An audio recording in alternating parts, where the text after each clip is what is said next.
Buongiorno cari amici, benvenuti anche oggi nel canale del vostro Marietto Veneziano. Oggi parleremo da come avete visto nel titolo, di questi Vatussi alti alti. Il concetto non è un concetto razziale, ma nell'esoterismo quando si parla di Vatussi alti alti si parla di maghi neri. Però bisogna guardare anche con un altro occhio, perché nella Bibbia, nel Vecchio Testamento, c'è scritto che Geremia, in Geremia 1,14, quindi chi ha la Bibbia sotto mano può cercarlo su internet, vedrà che dice che il pericolo viene dal nord. Ma allora cosa c'entra il nord con i Vatussi? Allora, prima di tutto bisogna capire una cosa ed essere a conoscenza che fino al 1700, quindi più o meno 300 anni fa abbondante, quello che voi leggete nella cartina del mappamondo, nelle cartine geografiche, il nord era il sud e verso il 1700 ci hanno cambiato le carte in tavola. Quindi praticamente le persone che oggi pensano che il nord è il nord, realmente il nord magnetico è il sud, e quindi chi ad esempio non si è mai girato da piccolino con la testa verso l'attuale sud, perché effettivamente stava cercando il nord ma non lo sapeva. Quindi noi la mattina da piccolini magari ci siamo girati nel letto cercando il sud inconsciamente, o anche perché a livello energetico il sud ha delle proprietà importanti. Però in questo caso cosa vuol dire? Vuol dire che Geremia ci stava avvisando che dal nord, e quindi non c'è niente a che fare le persone alte e bionde con gli occhi azzurri, stava arrivando qualcosa di pericoloso. Oggigiorno noi vediamo arrivare invece dal sud, no?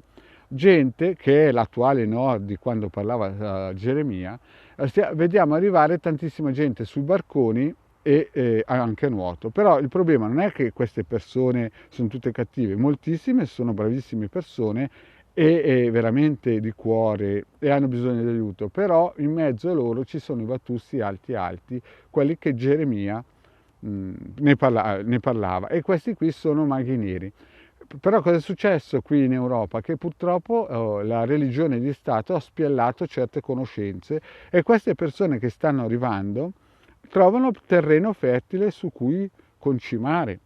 E quindi capirete voi che se le persone qua non hanno un metro per difendersi, un metro di riferimento, di capire cosa sta arrivando, queste persone praticamente avranno il gioco facile.